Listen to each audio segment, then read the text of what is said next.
Hi darlings! 'Arjun son of Vyjayanthi' Kalyan గారి new film అనమాట. ఇప్పుడైతే చూసేసా. మరి చూసాక ఎలా అనిపించింది? నచ్చిందా? నచ్చలేదా? కళ్యాణ్ గారికి మంచి హిట్ పడిందా లేదా అని తెలుసుకుందాం. ఓకేనా? దానికంటే ముందు ప్లీజ్ సబ్స్క్రైబ్ అయితే చేసుకోండి. Let's start the video. Plot విషయానికి వస్తే ఐపీఎస్ అవ్వాల్సిన అర్జున్ ఒక ఇన్సిడెంట్ వల్ల క్రిమినల్ అయితే మారతాడు. దాని తర్వాత ఏం జరిగింది? లాస్ట్‌కి ఐపీఎస్ అయ్యాడా లేదా అనేసి మూవీ యొక్క ప్లాట్ అన్నమాట. మరి ప్లస్ పాయింట్స్ ఏంది? మైనస్ పాయింట్స్ ఏందని తెలుసుకుందాం. ఫస్ట్ ఆఫ్ ఆల్ మనం ప్లస్ పాయింట్ గురించి మాట్లాడుకుంటే యాక్షన్ సీక్వెన్స్ అయితే చాలా అంటే చాలా బాగుంది భయ్య. చాలా బాగా అనిపించింది నాకైతే action sequence.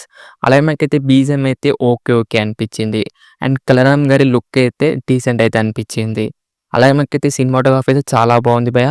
And production qualities అయితే చాలా అంటే చాలా బాగా ఖర్చు పెట్టారు. ఇవే భయ్య నాకైతే ప్లస్ పాయింట్స్ అయితే అనిపించినాయి. ఇప్పుడు మనం మైనస్ పాయింట్ గురించి మాట్లాడుకుంటే రొటీన్ స్టోరీ భయ్య అస్సలు నచ్చలేదు. ఎప్పుడో 2009లో 10 వచ్చిన స్టోరీని ఇప్పుడు తీసి మన మొఖంలో అయితే పడేసారనమాట. అస్సలు నచ్చలేదు. ఇంకొకటి మన కోర్ పాయింట్ ఏంటిదంటే మదర్ అండ్ సన్ దాని మీద నడుస్తది భయ్య మూవీ అంతా. కానీ మంచిగుండాలి కదా! అస్సలు నచ్చదనమాట. స్క్రీన్ ప్లే అయితే చాలా అంటే చాలా రొటీన్ అయితే ఉంటుంది. అన్నెసెసరీ సీన్స్ అయితే చాలా వస్తుంటాయి. ఇంట్రెస్టింగ్ స్క్రీన్ ప్లే అయితే అస్సలుండదు. ఒక్క ఎమోషనల్ సీన్స్ కూడా సరిగ్గా వర్కౌట్ కాలేదు భయ్య. కళ్యాణ్ గారిదును అండ్ మదర్ సీన్స్ అయితే అస్సలంటే అస్సలు వర్కౌట్ కాలేదనిపించింది. మూవీలో మనకైతే సాంగ్స్ ఉంటాయి భయ్య నెక్స్ట్ లెవెల్ అంతే. చాలా అంటే చాలా బాగుంటాయన్నమాట. అంతా చెండాలంగా అయితే ఉంటాయి సాంగ్స్ అయితే. ఎంత మంచిగుంటాయో అంత మంచిగుంటాయి.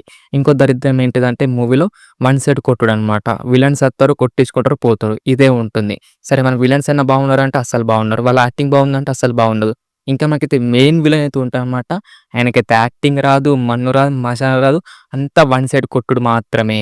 అండ్ మనకి ఒక మూవీలో ఒక ట్విస్ట్ అయితే ఉంటుంది భయ్య. ఆ ట్విస్ట్ కూడా అస్సలు అంటే అస్సలు వర్కౌట్ కాలేదు భయ్య ట్విస్ట్ అయితే.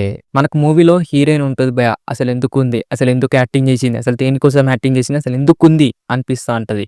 ఇంకో దరిద్రం ఏంటిదంటే లాస్ట్ 20 మినిట్స్ అయితే నెక్స్ట్ లెవెల్ ఉంటుందని చెప్తారు కానీ డైలీ సీరియల్ భయ్య అదైతే. మళ్ళీ చెప్తున్నా డైలీ సీరియల్. ఆ లాస్ట్ 20 మినిట్స్ అయితే ఇగ. యాక్టింగ్ విషయానికొస్తే కళ్యాణ్ గారు గాని, అలాగే విజయశాంతి గారు గాని, అండ్ శ్రీకాంత్ గారు గాని ఇంకా చాలా మంది ఉన్నారనమాట. వాళ్ళందరూ అయితే డీసెంట్ అంటే డీసెంట్ అయితే యాక్టింగ్ అయితే చేశారు భయ్య. ఇక ఓవరాల్‌గా చెప్పాల్సింది ఏంటిదంటే నాకైతే అస్సలు నచ్చలేదు భయ్య మూవీ అయితే. రొటీన్ స్క్రీన్ ప్లే అని చెప్పుకోవచ్చు. అండ్ రొటీన్ స్టోరీ అని చెప్పుకోవచ్చు.